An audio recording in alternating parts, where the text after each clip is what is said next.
Hello, नमस्ते। कैसे आप सब?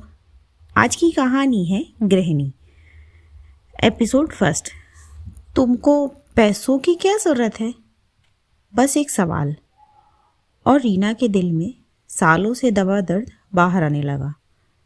रीना रसोई में खड़ी थी। गैस पर दाल चढ़ी थी। कुकर की सीटी बजने ही वाली थी, लेकिन उसके मन में एक और आवाज़ चल रही थी। क्या मुझे सच में अपने खर्चे के लिए पूछना चाहिए? वो पिछले कई महीनों से सोच रही थी। घर के हर सदस्य के पास अपना पैसा है, बस मुझे ही अपने खर्चे के पैसे नहीं मिलते। उसके पास बस एक जिम्मेदारी थी, जो सुबह 6 बजे शुरू होती और रात 11 बजे ख़त्म। फिर वो हिम्मत करके अजय, रीना का पति, के पास गई और बोली, अजय, क्या आप मुझे इस महीने से खर्च के लिए कुछ पैसे दे सकते हैं? अजय थोड़ा चौंका और बोला, तुमको पैसों की क्या ज़रूरत है? इतने में ही पीछे से सास की आवाज़ आई। वो बोली, अरे बहू, घर की औरतें पैसे नहीं मांगती। जो चाहिए पति से बोल दिया करो। घर संभालना ही तो तुम्हारा काम है। रीना ने पहली बार पलट कर देखा। आज वो चुप नहीं रहने वाली थी। फिर वो सास से बोली, मम्मी जी, बच्चों को पॉकेट मनी मिलती है, आपको हर महीने अलग पैसे मिलते हैं, फिर मुझे क्यों नहीं? आज वो चुप नहीं रहने वाली थी। फिर रीना अजय से बोली, तुम कमाते हो, मैं मानती हूँ तुम्हारी जिम्मेदारी बड़ी है, लेकिन मेरा क्या? मेरे पास अपना कुछ भी नहीं है। मैं अपने अकाउंट का बैलेंस तक नहीं जानती। बस इतना जानती हूँ कि कौन सा मसाला कहाँ है, किसे कब दवाई देनी है, या किस दिन किसकी फीस भरनी है। और कमरे में खामोशी फैल गई।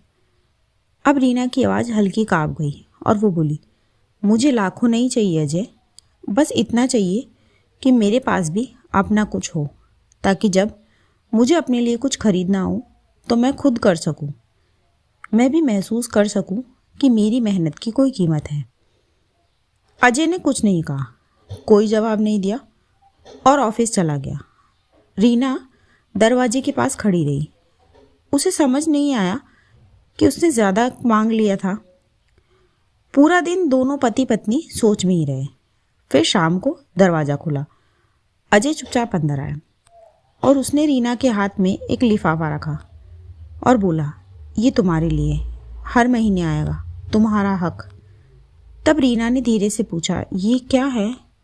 फिर अजय बोला, घर चलाना भी नौकरी है, बस सैलरी बैंक में नहीं आती, दिल से दी जाती है, और हम लोग तुम्हारी मेहनत को समझ ही नहीं पाए।